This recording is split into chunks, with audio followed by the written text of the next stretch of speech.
It's time to review another World Series. Let's talk about another bunch of old-ass baseball games. 1913, let's do it. The 1913 World Series. This is the third meeting of the Philadelphia Athletics and their manager Connie Mack and the New York Giants and their manager John McGraw. Two baseball icons who are interesting guys, pretty fun to talk about, kind of polar opposites of each other. These teams have met twice before. Their first meeting was in 1905, which was the second World Series. Should have been the third, though. The Giants were not a fan of the American League forming and becoming a major league in 1901, so their manager, John McGraw, and their nasty little freak of an owner, John Brush, did everything they could to sabotage them, including boycotting the second World Series against the returning champion Boston Americans. Well, yeah, so I've been pretty much mad at those two guys since I found out about that, even though they've been dead for like 100 years. Still not cool. The 1905 series went to the Giants, pretty much was dominated by pitcher Christy Mathewson. Matty, 0 earned runs in 3 complete games. I don't think anyone's ever going to do that again. This guy's so cool. 1911 series, however, went to Connie Mack and the A's. This one was notable for Frank Home Run Baker earning his nickname, hitting a couple timely home runs off of the two main pitchers of the Giants, Rube Marquardt and Christy Mathewson, who were busy writing nasty articles about each other in the newspaper as this was happening. There's some drama in that one. I love Connie Mack. He's like a weird, tall, white-haired guy who wears a suit with a big starched collar in the dugout, so it's like he can't even come onto the field like the players do. He's pretty intimidating looking. He's a really nice dude, but he kind of looks like Nosferatu or like the Slender Man. If the Slender Man was like a Southern gentleman or something, I don't know. He's a little freaky looking, but he is the good guy here. McGraw is just nasty, known for fighting and cussing and encouraging his players to spike other players and ganging up and beating up umpires with his team, and maybe not above slipping the other team's manager or players a few bucks under the bleachers to throw games. Just an unsavory kind of dude in general. Your New York Giants are pretty much the same team we saw in 1911 and 1912, 2 World Series in which they lost. A couple new players, most notably their snotty little prick of a center fielder, Fred Snodgrass, is dealing with a leg injury. They keep trying to get him into games, putting him in at first base even, and just pulling him after one at bat. So I guess they want his bat in there, at least somewhat. A couple new guys in the outfield as well, a guy named George J. Burns, not to be mistaken for the other ball player who was a first baseman in the American League around the time, or the comedian who lived to be 100 years old.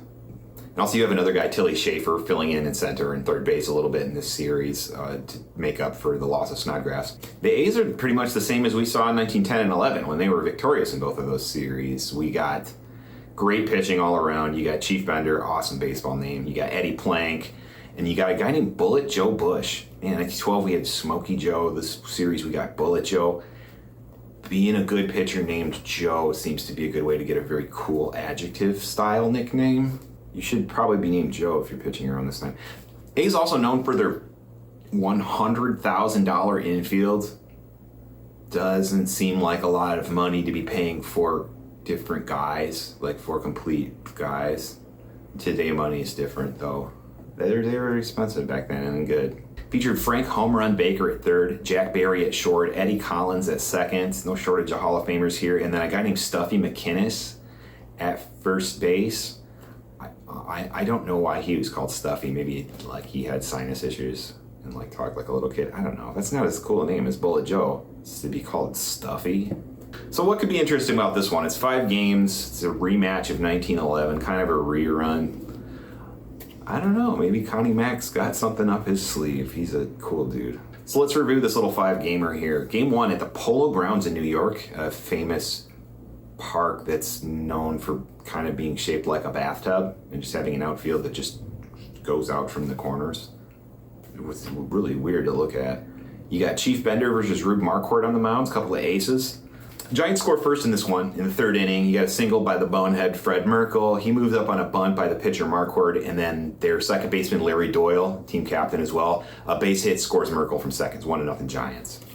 A's come back in the 4th inning. Come back slugging. You got a triple by Eddie Collins and a single by Frank Baker. Maybe not exactly a home run, but there's an RBI. Ties the game up. Stuffy McInnis bunts Baker to second. And then this outfielder named Amos Strunk hits into a fielder's choice, and Baker's out at third. Amos Strunk, I've mentioned it. It's a weird name. I was looking at pictures of this guy, and he's what I can only describe as like a peanut butter boy. It makes sense. Like, he looks like the type of like character that they'd put on a jar of peanut butter as like an advertising mascot to sell it, like these peanut butter boys. Like, he just like, you know, he's always licking his lips when there's peanut butter around. He's always saying stuff like, gee whiz, or like, oh boy, like, and then he's constantly signifying how good a boy he's been so that he can get to the peanut butter, get access to the peanut butter. It makes sense. It does. So Amos Strunk, peanut butter boy, he's on first now, right? Jack Barry follows with a double. Strunk goes to third. Got runners on second and third. And then the catcher, Wally Shang, the new catcher for the A's, a mustache guy way after it was fashionable to be a mustache guy. A lot of respect for him. Triple into right center. Strunk and Barry score. It's 3-1 A's now going into the fifth inning. Some more action in the fifth for the Athletics. Eddie Collins takes a walk with 2 outs and steals second base.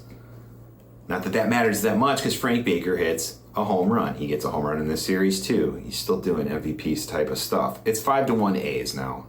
Bottom half of the inning, Fred Merkle gets on base with a single.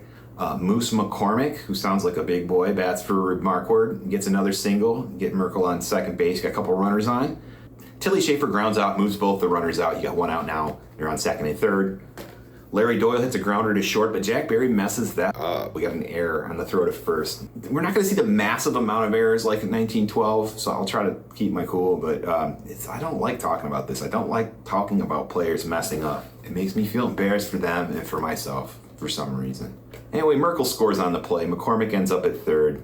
It's the only error of this game, though, thank God. 5-2 A's now. Runners on the corners, 1 out. Art Fletcher with a base hit scores McCormick for another run. Doyle moves to third. George Burns grounds to third for the second out at second base. And then Larry Doyle scores unearned.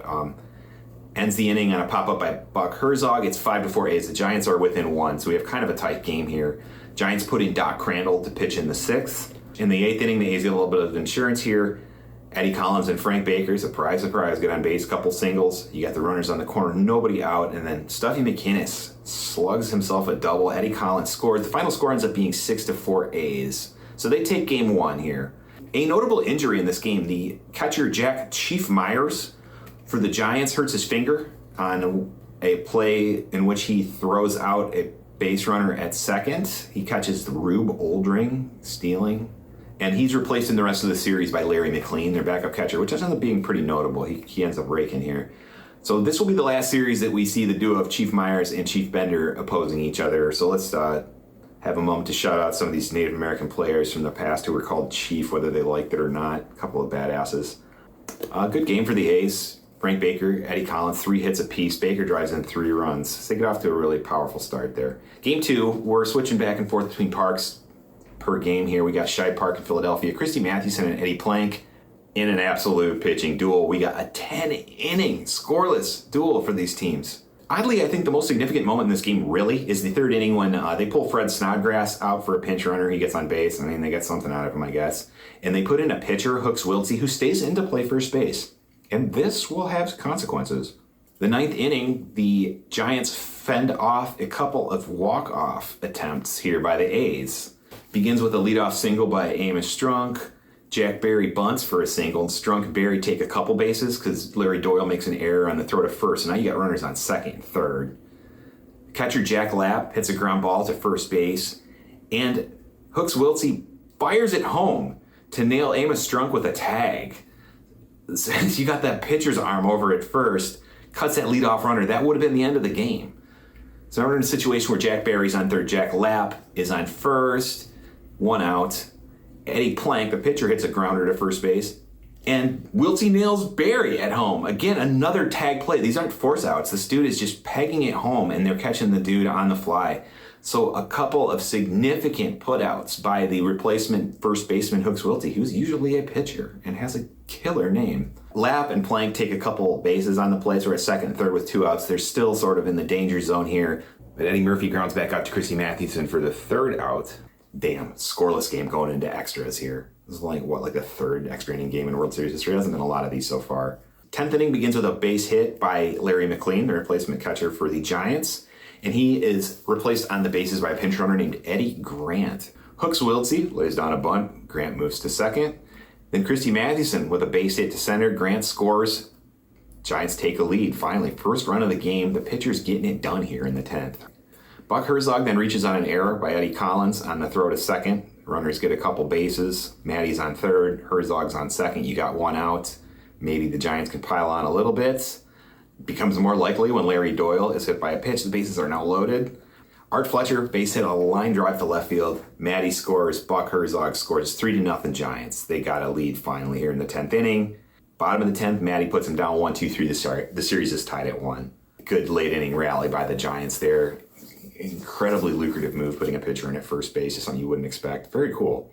Game 3, we're back at the Polo Grounds in New York. It's Bullet Joe Bush for the Athletics and Jeff Tesreau for the Giants. Tesreau's a spitball pitcher and a big, huge 200-pound guy. The A's jump on the Giants in the first inning here. With one out, you got 3 consecutive singles by Rube Oldring, Eddie Collins, and Frank Baker.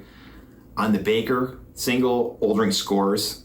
Collins ends up on second. You get a double steal after that. Runners on second and third. The A's putting the pressure on right away. Tesreau gets Stuffy McInnis to strike out. And then Strunk grounds one to short, but there's an error by Art Fletcher on the throw to first. Collins and Baker score. A's are up 3-0. Second inning, 2 outs. You got a couple more base hits by a couple of Athletics players. You got Eddie Murphy and Rube Oldring. Oldring steals second, and then Eddie Collins singles. Both runners score. It's 5-0 A's. How do you pitch to guys like Eddie Collins and Frank Baker, really? 5th inning, Giants get on the board. Red Murray takes a walk. He steals second. And then he also takes third base when Wally Shang makes a throwing error trying to catch him stealing. Larry McLean with a base hit and an RBI as Murray comes home 5-1 A's. Now, 7th inning, Eddie Murphy. The A's have an outfielder named Eddie Murphy now. Another player not to be mistaken for a comedian from my lifetime. They had an outfielder named Danny Murphy in the previous series. That's confusing to me. They keep doing this. Murphy's forced out at second on a ground ball to short from Rube Oldring. But then Oldring scores when Eddie Collins with a triple. Collins scores when Frank Baker with a single. That duo, really, wow. And then we get Doc Crandall in relief from Tesreau, second appearance in the series because it is 7-1 A's. He's got to put out a fire here. Doesn't happen right away, though. Tilly Schaefer with a double into left field. Then Red Murray with a second double. Scores Schaefer. It's 7-2 A's. They still have a pretty comfortable lead. And then the 8th inning, Wally Shang, the mustache man, with a home run to deep right field. Final score, 8-2 A's. So we got a little power. We got a couple home runs in this one. People are starting to hit it over the fences. Game 4 back at Shag Park in Philly for Al Demery for the Giants versus Chief Bender. Second inning, Stuffy McInnis gets on with a base hit. Amos Strunk, little peanut butter bunt, gets the runner to second. Jack Berry pops one up for a foul that was catchable, but Fred Merkel pulls his boner again. It's an error. So we can get an unearned run here. Jack Berry with the double. McInnis scores unearned 1-0 A's. They pull Snodgrass again after 3 innings. They're just really desperate to get him in there. They're getting like one at bat out of this dude and then pulling him out because of his injured leg. Interesting. 4th inning, couple one-out singles by the A's, Amos Strunk and Jack Berry. They actually get 2 bases when the Giants throw to third, trying to stop the runner from advancing. Wally Shang with a single that scores both runners. A couple RBIs there. Shang takes second on the throw home. And then a pass ball by Larry McLean moves Shang to third. And then Chief Bender grounds out to first. A second error of the game by Fred Merkel scores Wally Shang. It's 4-0 A's. They've jumped out here. 5th inning, Rube Marquardt comes in relief for Demery. Gets a couple outs. Amos Strunk takes a walk. Jack Berry with a double to score Strunk. Shang with another RBI single. It's 6-0 A's. They are putting it to the Giants here. 7th inning. In the 7th inning, the Giants cut the lead in half, though. Outfielders George Burns and Fred Murray, a couple of base hits, also a double steal. And then Fred Merkel with a 3-run homer. Dude's trying to redeem himself for the awful defensive play in this game. 6-3 A's. And it gets even closer in the 8th inning. The Giants cut the lead to 1 run again. Buck Herzog gets on with a single, then 2 consecutive fielder's choices on ground balls leave Art Fletcher as the runner at first with 2 outs. George Burns with the double, extra base hit scores Fletcher. Tilly Schaefer, another extra base hit with a triple, scores Burns. It is 6-5. A's are still in the lead. Kind of close there at the end, but that's the final score. 6-5 A's. They are 3 games up on the Giants. Giants only have 1 win. 4 RBIs by Wally Shang. A really good offensive performance so far by the A's catcher here. Game 5, back to the Polo Grounds for a rematch of Game 2. That excellent game where Eddie Plank and Christy Mathewson went 9 innings before anyone scored a run. This is an interesting game. A little backstory here. The A's sold tickets for 3 home games. Game 6 would be that 3rd game, so it would have to go to the 6th game for those tickets to be valid. If they didn't do this, if they won in 5, they're going to have to refund all these tickets to people. It's the age of open gambling in baseball. Everyone kind of expects the A's to just throw Game 5 to get it back to Philly to make that gate money. They could win it there in front of their home fans. Connie Mack knows this, and he doesn't like that. He does not like that perception of his team at all. And he says, we're winning Game 5. We need Game 5. Good baseball, good honest baseball is more important to him than a little bit of money here. Or actually a lot of money, maybe not just a little bit of money. Game 5, Connie Mack stunts on him. A's get a run right away, top of the 1st. Eddie Murphy gets on base with a single. Rube Oldring bunts to force out at second, so now you have Oldring at first. Eddie Collins with a base hit, now you have runners on the corners, and then Frank Baker with a sacrifice fly, so 1-0 A's. 3rd inning, they dig the hole a little deeper. Eddie Murphy gets on base again with a single. Rube Oldring with a ground ball. This time leads to an error by Larry Doyle, so you have runners on 1st and 2nd. Eddie Collins sacrifice bunt, continues to be productive. Frank Baker with a base hit, he continues to be productive. Murphy scores, Oldring's on 3rd. And then Stuffy McInnes with a sacrifice fly scores Oldring 3-0 A's. Time is ticking for the Giants here. 5th inning, Eddie Plank, pitching a shutout at this point, makes an error. He walks Tilly Schaefer and then drops a pop fly by Red Murray to put runners on 1st and 2nd. And then Larry McLean drives in Schaefer for an unearned run. That ends up being the only run of the game. The final score is 3-1 A's. Eddie Plank pitches a 2-hitter. The only reason it's not a shutout is his own error and walk. The one walk in the game, and the error is the only run scored. Wow. Connie Mack laughing as the team gives back $45,639 to the fans who had bought tickets for the prospective Game 6. That's just a big balls move. Wow. Gamblers are turning red here. And Mack wins the battle with John McGraw 2-1. The A's take 2 of the series, takes the last 2. Very good. MVP performance in this series, Frank Home Run Baker. He bats .450, 9 hits, 7 RBIs, plus 1 of those home runs. Eddie Collins batting .421, 8 hits, 2 triples. Those two unbeatable at the plate. Baker and Collins, wow. Then Wally Shang, he drives in 7 of their runs, bats .357 as well. Just that, there's a hell of a trio there, wow. Larry McLean, the replacement catcher for the Giants, really is their best hitter in this. He batting .500 in 12 at-bats. That's unexpected. Some of the newer players to the team making a difference. Tilly Schaefer, George Burns, Larry McLean, Hooks Wiltsey in defense. So it's not really the marquee guys making a difference for the Giants here. It doesn't matter. They're down in 5 games. Christy Mathewson with a .95 ERA in 19 innings, but a 1-1 record. His team just not scoring when he's out there. This is the last series for the man. Wow. The A's only use 3 pitchers. They all throw complete games, despite during the season the A's had used more relievers than any other team. They weren't just leaving their pitchers out there to hang. Just kind of shows that things may be changing in the game a little bit. A couple things I'd like to note too, related to the coming First World War. Eddie Grant, a pinch runner for the Giants who scores a run in the series. He will be the first player killed in the World War I of 8 that are known to have played in the MLB. He's killed by an exploding shell in France in 1918. And then Christy Mathewson, also indirectly a casualty of the First World War as well. He volunteers for the Chemical Warfare Service in 1918, which he served in with Ty Cobb. Supposedly he's accidentally gassed during a training exercise, which causes deterioration in his lungs to the point where he has tuberculosis, which the complications from TB will kill him years later in 1925. So, wow, a baseball Hall of Famer, a football star in his younger days, an author, a war hero, just an all-around badass. Mustard gas complications, mustard gas poisoning, that's really the dream. I think pretty much That's what all men dream of. No, I don't. I don't have a crush on Christy Mathewson, no matter what my girlfriend says. So a decent series. The A's are an exciting offensive team. A couple of gnarly pitching performances. And Connie Mack just ensuring that the gamblers take home nothing just for fun. They stand to gain from losing, and he doesn't care. He's a baseball guy. He's baseball through and through.